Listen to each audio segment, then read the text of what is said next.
All right, folks, we got a treat for you today. And this is another one of the series that we're doing for around TikTok, Instagram, social media. You guys requested it, and here it is. Not just recommendations on these accounts on TikTok and the rest, but practitioners are coming directly to you and telling you not what you probably should do, but what actually worked for them. And we've got Connor Kelly here today, who's done a great job on TikTok in a relatively short amount of time. We're going to take kind of the deep dive here. He's going to tell us all about his journey on the platform, what's worked for him, what's not, and all those nitty-gritty details, right? So I love that. Appreciate you, Connor. Why don't we start off on two quick questions? Number one, who's Connor? Right? Who are you? How'd you get into the business? And I'd love to use that as a nice segue into why TikTok. Go for it, Connor.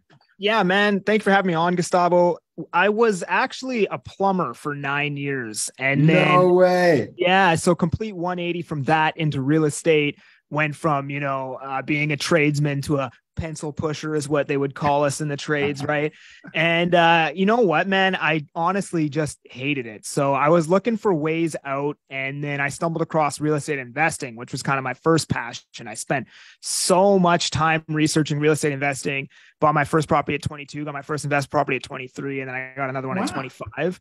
Nice. So that was my original thing. And then I realized that everybody that I looked up to, meet Kevin, Graham Stephan, all these guys that I listened to on like the Bigger Pockets podcast, every single one of them was like a realtor. Like they all started off as realtors. That was just like the natural progression was like realtor, successful real estate investor, influencer. And I was like, I want to do that. That's what I want to do. Why not? Why not? Right. Exactly. So I got my real estate license. I quit right off the bat. Like I didn't do part-time or anything like that because I realized took the deep dive, like boom, jumped right in. Right off the bat. Because at this point I had already been doing a lot of self-development for maybe probably I want to say like 4 years until this point. So I knew, humans rarely perform unless it's out of necessity, which basically means you're not going to do anything unless you have to do it for the most part. That's just what humans do. Right. So I was like, I'm quitting, burn the boats, no retreat. I'm going to make this happen somehow.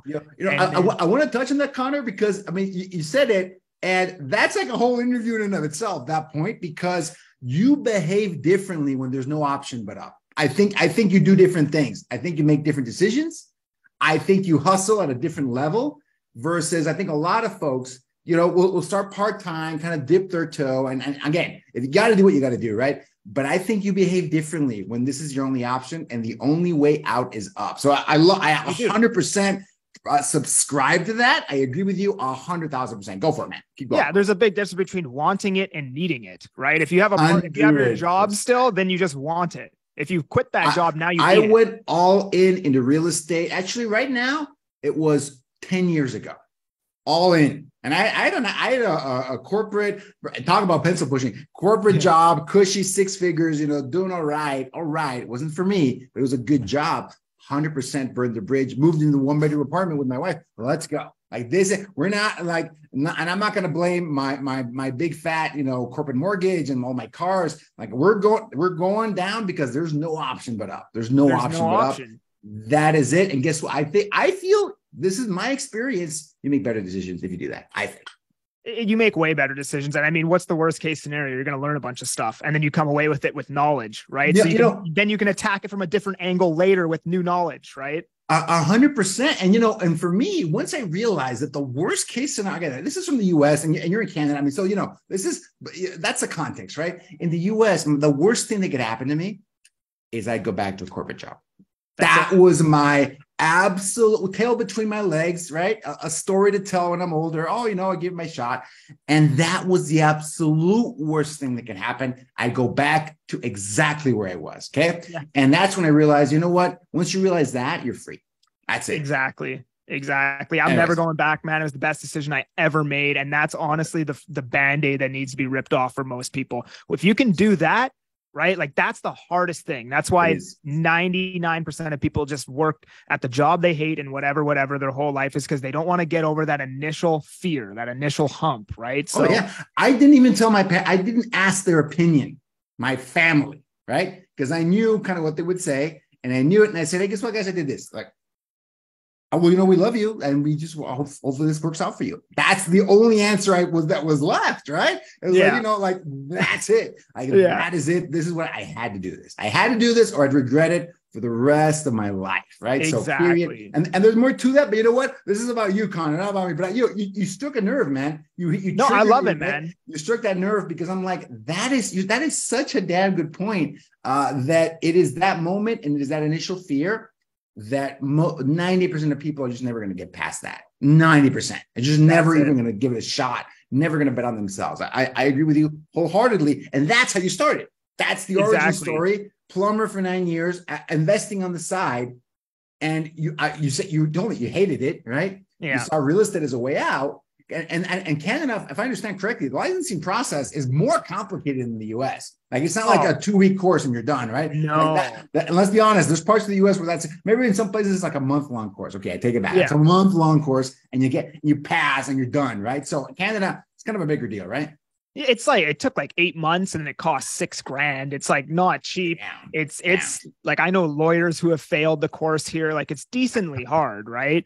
Yeah. But yeah, man. Then I got into real estate, back against the wall kind of thing. Before real estate, I had never I'm not a selfie guy. I don't post on my social media. I didn't care to update people on what I was doing in my life. Like my most recent post on my personal Instagram was 2 years prior to when I got into real estate. So I'd never posted. But when your back's against the wall, you just start trying everything, right? You're like, I just need to get a deal. I'm trying everything, right? So I've been following Gary Vee for years, since he was talking about TikTok back when it was called Musical.ly. And back, he was like, you need to get on this. And back then it was just like a bunch of 17-year-olds dancing, right? Yeah. And he was talking about it because Gary Vee, everything in life kind of operates in supply and demand, like everything, like relationships, the economy, like all this stuff, right? And the way he was talking about social media, he was like, well, what happens when a new app comes out is all of these people that consume content gravitate over to the app, but none of the creators who are used to the other apps want to learn the new app yet. They're like, you know what? I'm sticking with Instagram. I'm not learning how to use this new app where I have no following and blah, blah, blah, blah, blah. So what ends up happening is you have all these people consuming the content, but like very little people creating the content. So if you wanted to create a content, you have way less competition on the creation side to show up on somebody's feed. So that's why the reach on TikTok was so nuts for like 4 or 5 years. Like everything was going viral. Like the dumbest stuff was going viral, right? Now it's a little bit harder, but the reach is still the best out there. So I started putting out videos. I was making like 75 cold calls a day and door knocking maybe 2-3 times a week. And put a timeline on it. When did you take that plunge? When did you start in real estate full time, roughly? It would have been August 2021. So not even 2 years yet. Right. I got you. Cool. And that's when you started. That's when I started. And then basically that first month I was just doing everything. I was cold calling, door knocking. I was posting on TikTok twice a day, which by the way, the second video I ever posted actually went viral. I was talking about one of those real estate, one of the investment properties I had. It went viral. I got like 150,000 views. And I was like, at that point, I still did not think I was going to get business from this, but I was like, if 150,000 people are seeing this, I'm like, that's got to have like some brand awareness power for sure. So like, I'm just going to keep doing, I'm like, this is like a bus bench on steroids is basically what this is. Right. So I'm just going to keep doing this. And then a month and a half later, I went to, I think you guys call them pre-construction condos or pre-build, new construction, whatever. You buy it before it's built. I went into a pre-sale center. We call it pre-sale, and shot a video of the pre-sale center. Phone blew up because at this point I had just been posting every single day, but I hadn't been like really actively selling anything. I just been like giving people value and knowledge and whatever. And I ended up selling 4 in there, which was basically like probably, 4 or 5 months worth of plumbing work in an afternoon. So I was like, this TikTok stuff, this is real. So from that off of one video, so let me restate that for the audience in case you missed that. Off of one video, you got 4 transactions, not leads, not appointments. You got enough attention that you got 4 transactions out of that one video. Holy cow! And how long was this? Like in month 1? Was it in week 1? It was like a month and a half in, probably. That's crazy, man. That's crazy. Yeah. I love that. So then from that point onward, I'm like, hey, the social media thing works. I'm just going to double down on this. So then you stopped cold calling, you stopped door knocking. What does that mean that you went like, you doubled down on that? I was still cold calling for the first little bit, but I just started putting out more content. So like I started doing more on Instagram. I started a podcast. I started even posting, like some days I'd post like 5 TikToks, because back then you could do that. Now it doesn't really work, right? But back then you could. And then it got to the point where I was just getting so many calls. I was like, I don't even want to do this cold calling thing anymore. I'm just going to keep doing this. And I'll then get those inbound calls better. It's better. Exactly. It's like I'm only dealing with warm leads and hot leads, right? I don't want to deal with any cold leads. And then, I just took off from there. And then basically in that first year, I ended up doing 57 transactions, and probably at least 40 of them came through TikTok, but probably more like 45. Wow. Within the first 12 months of you being on the platform. So, I mean, let's put that into perspective for people. Okay. So you're approaching this not as a seasoned social media marketer, not as a super experienced salesperson, so you Joe the plumber, like came on, got licensed, knew something about real estate. You weren't new in real estate, but you were new to like real estate sales. And you were really new to this whole marketing game. What do you think? So, if I were to tell that to someone, Connor, they're saying you're nuts. Like that would never work. That's never going to happen. What do you think helped you? Because, you got on the platform, you put in the work. What that sounds like an improbable story. How did you beat those odds? Well, how would you answer that question? Oh man, so many things to that question. I mean, I think, like looking back on it now, what I think helped me, because not to like toot my own horn or anything, but I'm probably the only agent in my province that has done like a decent amount of business off of TikTok. I know there's several agents out there that do use it and have done deals, but probably not anywhere close to the success that I've had on that platform. At that level, not at that level. And what province are you in Canada, Connor? BC, Vancouver, BC. BC. So that's not a small province. It's not Ontario, but it's not like, PEI, right? So this is a sizable, pretty big province, big right? cities there. I think what it is I legitimately built a personal brand. There's a lot of people who put out content, but they don't necessarily have a brand. And if you don't have a brand, you can't actually influence somebody to take an action, right? So the way that I built a brand is by being who I am, right? So I always say, like, don't just give somebody a piece of information. Like you'll see it today, like all these real estate agents, like whenever there's a rate hike or a rate announcement, they'll be like, Jerome Powell with the Fed just raised rates 0.5%. And that's it. They don't like provide anything else after that, right? So I always say, like, if you're going to give a piece of information, you should follow it up with either something that's entertaining or your opinion on that information. So every video that I put out, like, I didn't know what I was doing at the time. I was just giving my opinion. But when you give your opinion on things, that becomes your personal brand, because that's why people are following you in the first place. And the fact, if people align their opinions with your opinions, that's going to give you influence over their actions, right? So like there are people out there that get millions of views online, but it doesn't necessarily mean that they're going to have influence over the people that are viewing their content, right? So it's not all about views and follower count and blah, blah, blah. You also want depth. You also want ability to be able to influence the people that are watching your content. Right? I gotcha. I don't think I'd ever heard that explanation before. I think that's a very succinct way to put it, that attention is not the same as influence, right? The platforms are great at getting attention, right? They're phenomenal at that. It can be, someone in a bikini is going to get a lot of attention. Is that going to get influence though? Right? I think it's a completely different question. And this is why, I also follow Gary Vaynerchuk. I love his content. I've been following him for years. Love the guy. And one of the things you describe, one of those problems where a lot of influencers that get attention have a lot of issue actually gaining influence for the exact same reason that you're talking about. I think it rings true. I think it rings true 100%. So now, if you get more views, you have more chances of having more influence, but they don't equal the same, right? 100%. You definitely have one without the other. But finding that voice, is it okay to use that term? That voice, that brand, yes. You've got to put something behind that information, because everyone's sending out the interest rate every week right now. Yes. Everyone and their mom is doing that, right? Everyone is talking about what the current market how many homes got sold, how many homes are active. I see. I follow a lot of people on TikTok, real estate, influencers on TikTok, and a lot of them will talk about that, right? But what are you adding to that? I love that. I love the question. Like, hey, are you getting attention or are you gaining influence with your own voice, with your own opinion, with your own brand? I love that. So, and Connor, so you had some influences before, right? Because it seems like you're a natural at this, man. But you didn't come from a sales background. You didn't come from a marketing background. Was that just you self-taught and just following what the platform put in front of you? How did you gain this insight? Because you sound like a seasoned marketer, bro. So, but that's not the background you had. How did you get educated in this topic? In this, is it being a consumer of this content, being native to this platform? Was it influencers like Gary Vaynerchuk? How did you become well versed in not just the doing, but kind of the why? I meet a lot of content creators. A lot of them are kind of unconcerned with the why. I'll be honest with you. Like, this works, man. Who cares? I don't think about it too much. You seem to be the opposite of that. Where's that coming from? And who inspired you? How about that as a better question? Who inspired you to build the business up this way?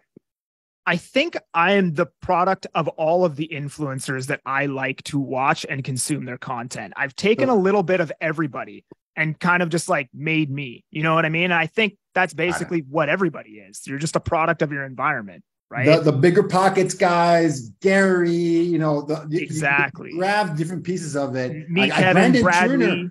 Brandon Turner's a guy that I follow him on, I think, every platform there is, because I just like the guy. I always feel like he's like a buddy of mine. Obviously not, right? But like he's so genuine. That's the thing with Brandon Turner is like, you watch this guy, you would never think he's like a ridiculously famous guy. By like the way he talks on camera and the way he communicates with people, you just think he's just like a completely normal dude. But he's like this guy who has millions of followers and whatever. But that's the personal brand that he's built. He just talks exactly how he is on camera. Right. 100%. And gaining that voice, I think is so key to that. I think it's so key to that. So I want to add to that, actually. Yeah, so you made a really good point. You're like that sound, right? I used this analogy the other day. I'm going to pull it up again. So if you ever listen to like a favorite artist of yours from like 5 years ago at the beginning of their career or whatever, they sound completely different, right? Completely different, right? But after they've been making music for 3, 4, 5 years, they develop their sound. And then that's like their generic sound where like, you could be like, oh, this sounds like a Kevin Gates song, even if somebody else is singing that song, because it's a certain sound, right? The sound becomes like the brand. Well, you may not. I was lucky enough to find my sound like pretty much right away. I've developed it and changed it a lot since I've started. But some people, it might take years to find out what your sound is, what your content is. It might take 500 videos, 1,000 videos, 2,000 videos before you're like, this is my sound. This is my brand. This is how I make my content. Right. I love that. 100%. And it's, there is a process to it. I think I want to get to that. That's the next kind of set of questions I want to ask you, Connor, because you're right. It might not just happen overnight on your first try. And that was, a summer of 2021. Well, we're in the summer of 2023 now. I think the platform has matured. I think things have changed. And so how has your content changed from when you first started on the platform? And first 12 months, 40 plus transactions from TikTok. I think that's amazing. How have you been able to continue that kind of pace, that kind of success with the platform? And how has your content evolved? How have your results evolved, if at all? Because the market's let me tell you, market's changed. TikTok might have been the same. Market's not the same like it was back in 2021. Yeah. And your content, I'm sure, has changed across these last couple of years. How would you answer that question? Yeah, I mean, my business is down from last year for sure, but the market overall is a lot worse than it was last year, right? 100%. But I would Canada. Yeah, especially in like Vancouver and Toronto, where prices are really high and we're very, very rate sensitive over here, right? Yeah. But I would say that I am progressively getting better because in a market share basis, right? I know that I have done a lot more deals than a lot more people, even though my transaction volume is, probably 20 to 30% lower, or on pace to be 20 to 30% lower than that this year. But on a market share basis, I'm doing better, I would The market say. might be down 50% in Vancouver. I mean, that's a hot market, right? So that, high on the way up, hard on the way down. Exactly. Transaction counts are down, across the board. You might still beat the market with those numbers, right? Yeah, and I'm very satisfied with the way things are going right now. Not satisfied. I'm very happy, but not satisfied with the way things are going right now. And just continuing to progress. Always, I've added YouTube into the mix. Now I shoot Nice. 3 YouTube videos a week. I regret not starting that like back when I started everything, because I'd be so much further ahead on that right now.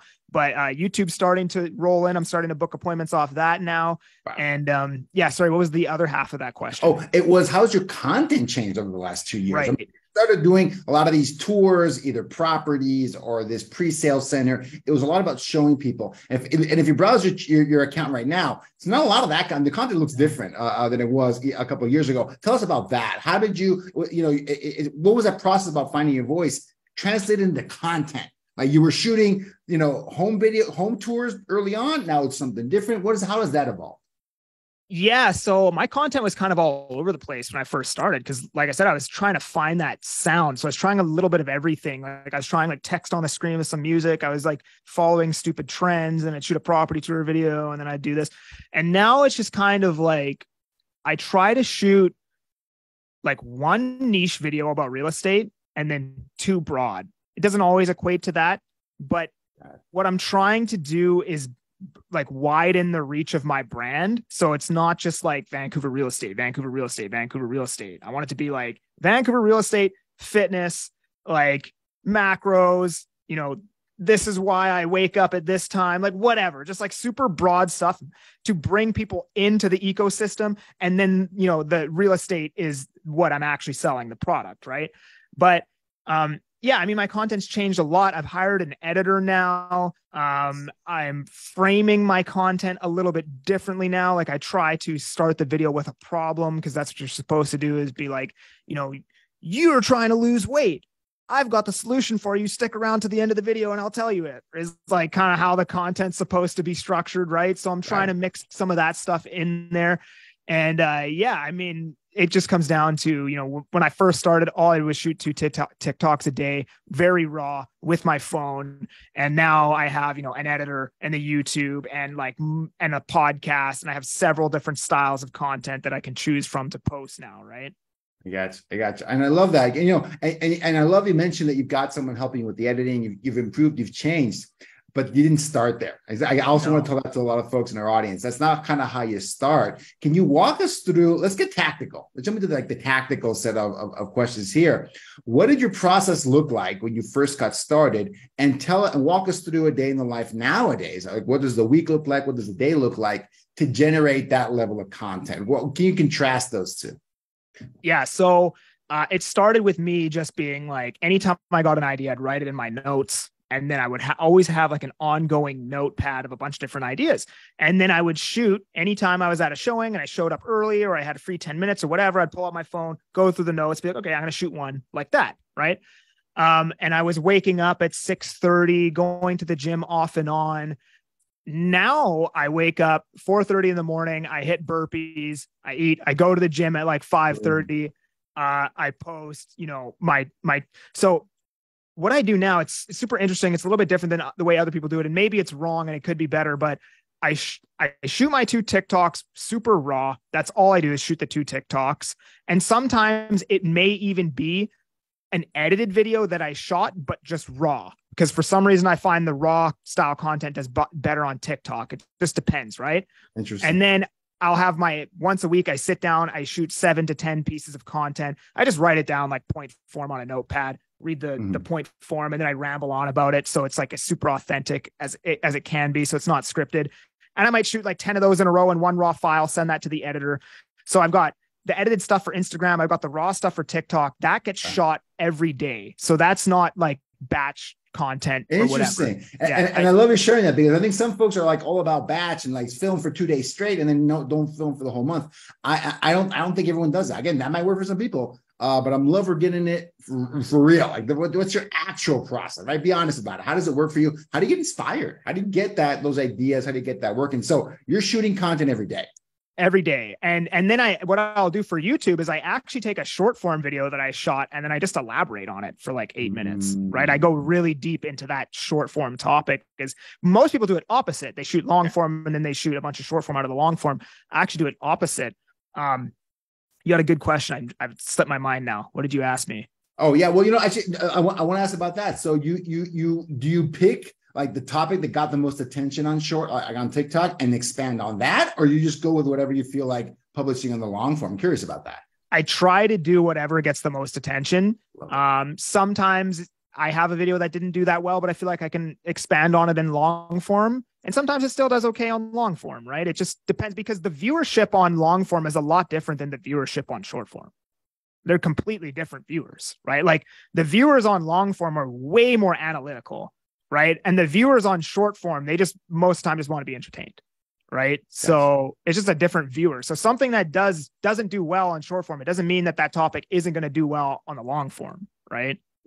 Got it. I love that. No, I think you're really right. I think, and you actually, here's a question for you, Connor. Do you think that these are fundamentally different people, or the short form can be the morsel, like the little appetizer to get people into the long form? Have you thought about it that way, or you're thinking, you know what, these are two different worlds, and I want to be in both. I want to have a foot in both of these, and for you, they're two different audiences. Or do you find that some of them are gonna be crossing over? Do you ever run into that? I think there's little crossover, to be honest with you. That being said, the first part of your question, are they completely different people? Sometimes yes, sometimes no. Okay. Right? I think it's hard to black and white that one, Yeah, 100%. Because I think a lot of the folks that I'll tell you my take on that. I came to short form later, so I'm a long form guy. This format, this is my jam. This is like the long form. The long form, 30, 45 minutes. I mean, that's not that. People say, oh, that's not long form. It's long form compared to what we're talking about, right? So longer form, interview, conversation. That's what I do really, really well. I know that really, really well. So I've came later to short form. So I have found that a lot that since I was not in short form for a really long time, talking about Reels, TikTok, a lot of people are discovering me with short form that I was not able to reach before, And my intent, I haven't proven this yet, but my intent is to get them to discover, right? Because a lot of my short form are snippets. Like I said, I do the opposite of I do long form, I chop it up, and people are like, hey, tell me more. Where's the full? Where can I find the full? I get that comment. That's my number one kind of comment. Where can I find the rest of this, right? You said something really interesting. Like, for example, this interview, let me just tell you, there's about a dozen clips already that are like gold. Like, holy cow, there's some really good ones. And if I'm the target audience, if I'm a real estate agent, I like digital marketing, I like social media marketing, I'm going to go, holy cow, where can I find the rest of this? Like, this guy looks like he's really, really what we're talking about. That's exactly what I'm shooting for. That's what I want.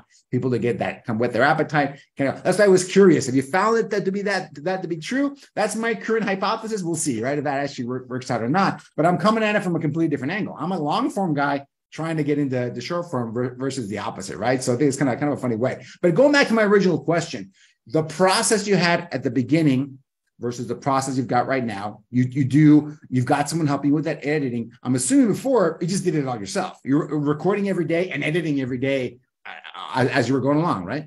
Actually, I didn't do any editing. Everything was just super, super raw at that point. Right. So everything I posted was just like, whatever TikTok or IG Reels, allowed me to edit. Right.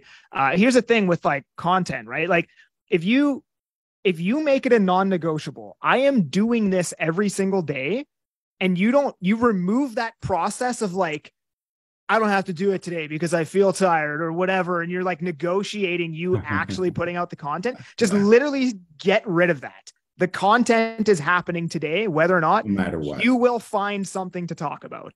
You will make it happen. It's that simple, right? So just remove that negotiation process and just watch the content happen every single day, right? I love it. And Connor, question for you, right? A little bit more of a philosophical question. Is everyone meant to do this? Is this something that every single real estate agent should do? Or is this only a select few are capable, willing, have the talent for? What do you think about that? Is this something everyone should try? Everyone, like watching this, we're going to publish this on to thousands of people, right? You're in my audience, you know who you are. Is this something everyone should try? Or is this something that, if the shoe fits, if not, don't even try? What do you think about that?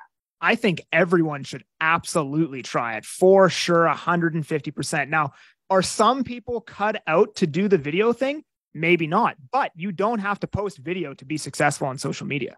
There's Twitter. There's that new Threads app, right? 100%. I love that. You can, and here's the thing, right? The level of editing you choose to use on your videos can fix almost any personality, right? Like if you really wanted to spend a lot of money on editing, like a good editor can make anything ridiculously interesting with the zoom in, zoom out, like screen goes grayscale, like sound effects and whatever, right? So I truly think that anyone could do it if they really put their mind to it. But if they try it and it's just not their thing, you can also make it with writing. There's a guy named Dan Coe that I follow. He started off as a writer. All he did was just like post tweets. And then eventually he just like went viral on Twitter and he started writing YouTube scripts. And then he started posting on YouTube. Right. And then like, even, you know, like there are people out there who just post infographics. They don't ever post videos. They just post like a carousel of like 8 or 9 infographics, but they make them super valuable and like engaging to read. And there's so many ways to make social media work, but 100%, I think everyone should at least try the video thing and try it long enough. Like, don't just like 100%. Try it for like a week and then be like, oh, this doesn't work. I didn't get any views. I only got 100 views. You know, I heard Connor did 150,000. I only get 100. This must not be working. Yeah. Like you have to do something. You have to have a large enough sample size to actually come to the determination that this doesn't work. Like you should be doing it for like every day for like a year. And if you're still getting 100 views on everything, then maybe at that point, be like, all right, maybe my time is better allocated into this. Right. I got you 100%. And let me ask you about that. If you were starting over again, if you were like, okay, you know what? August 2021 was great, but now you know what? You're getting started in August 2023. What, if anything, the answer might be nothing. What would you do differently now that you know, based on everything you know? You've got the advantage, you know, Connor the past and Dr. Connor the future. What would you do differently, if anything at all? I would have started YouTube right off the bat. I think that was my biggest regret. Like I would be so much further ahead in that YouTube game right now. YouTube at the end of the day is still going to be the most powerful platform for selling any product. In my opinion, it just takes a lot of time, a lot of effort, a lot of trial and error, and the learning curve is very difficult. But once you get past that, there's no competition, right? Like there's like 5 realtors in my market that use YouTube, right? Wow. Like if you go knock on somebody's door, people literally go to the store to buy signs that say no real estate agents and then screw them to their front door. Like that's how much competition you have going and knocking on somebody's door. On YouTube, you're competing with like 4 other people in your market, right? Like maybe 10, you know what I mean? I love that. And, you know, we talked about this before, that you there's kind of different audiences of those. When you get an inquiry, a lead, someone interested from TikTok or from YouTube, is there any difference there? Do you see something, like you mentioned the YouTube people tend to be more analytical. Does that mean they're further along in the process, or have you not found any difference when it comes to deals coming out from that? What do you think about that?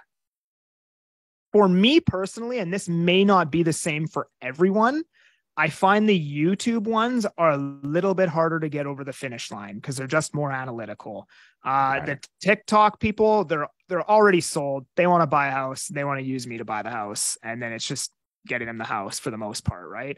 That's what I found. It's probably different for everybody, but I sure. Also act a bit differently on each platform, and that probably contributes to it as well, right? Like on TikTok, I'm a little bit more entertaining and try to have a little bit more fun with stuff. And then on YouTube, I'm a little bit more serious, just like trying to actually bring people the information, right? So that probably plays into it a little bit too. I mean, maybe if I was like a little bit more entertaining on YouTube or whatever, maybe those leads might be easier to close. I don't really know, right?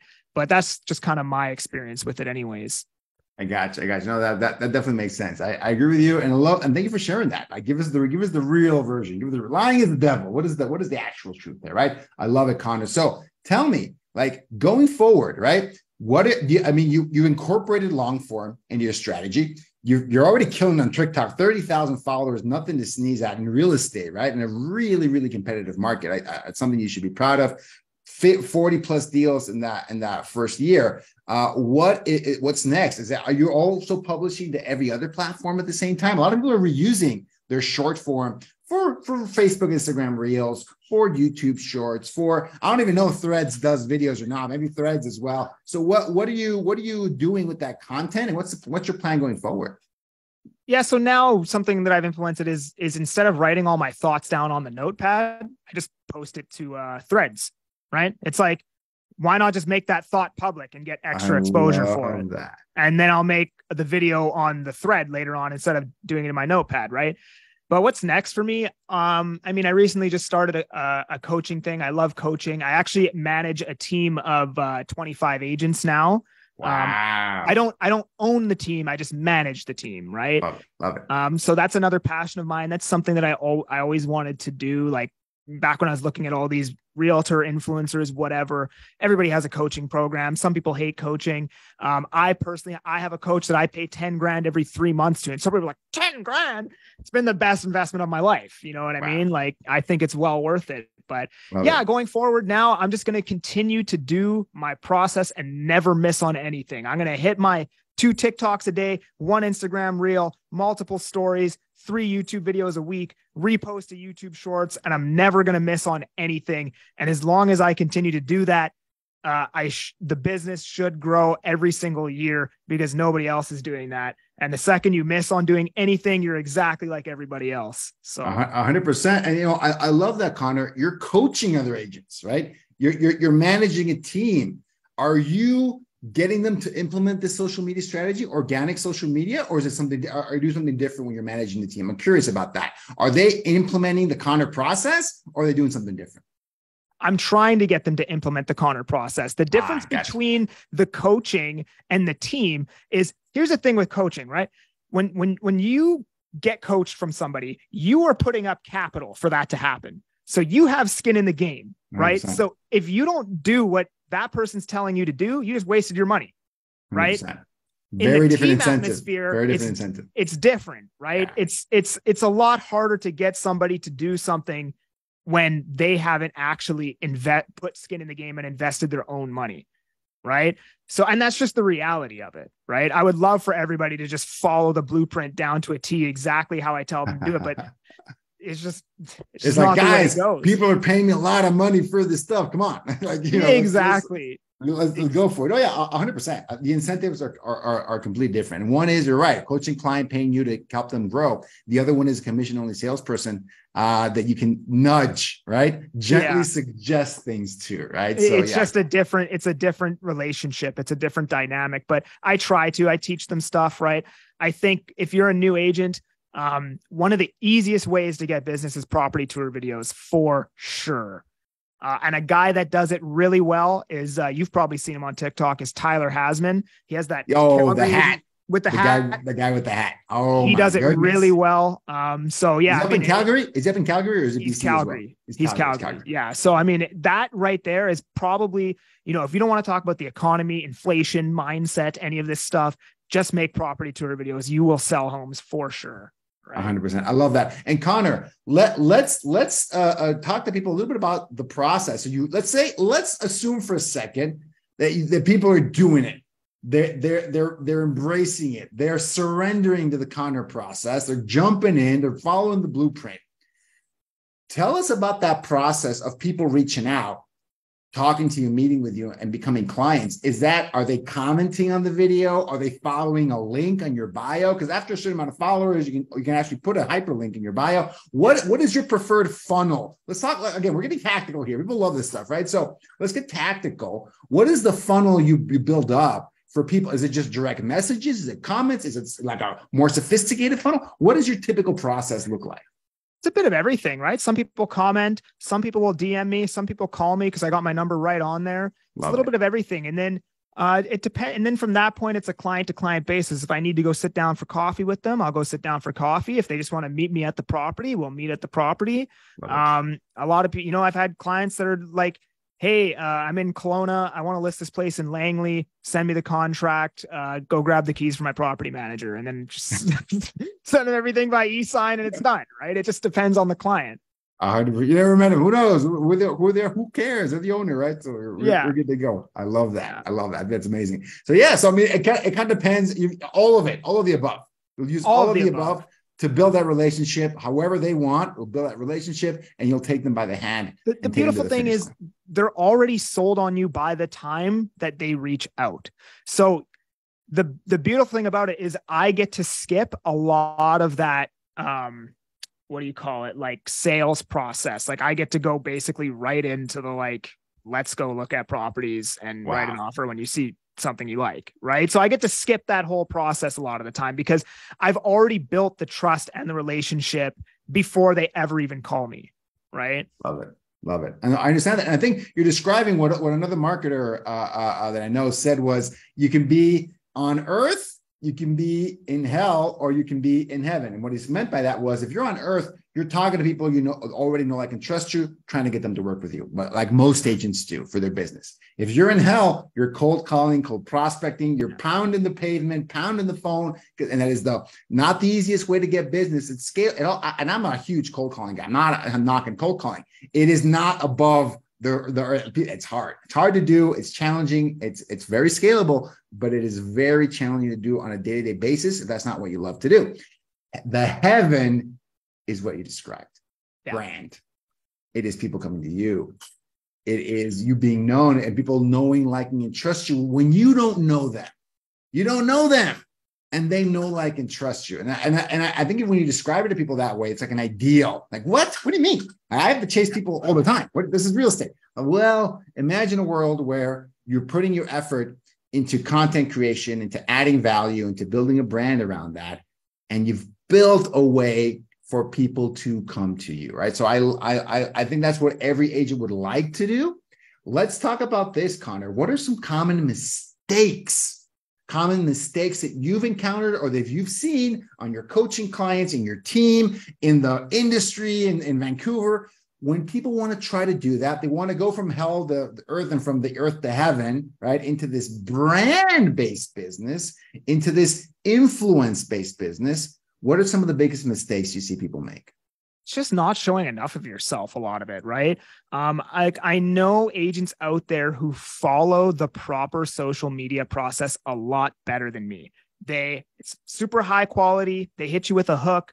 They go into the solutions coming at the end. They hit you with the whole I don't really do any of that stuff, but they don't really give enough of their opinion. They don't show enough of who they are to gain that influence over the. It's too guarded, right? They're too worried about, like, what somebody's going to say, right? That's a big mistake. Another big mistake is like, listen, just listed, just sold posts.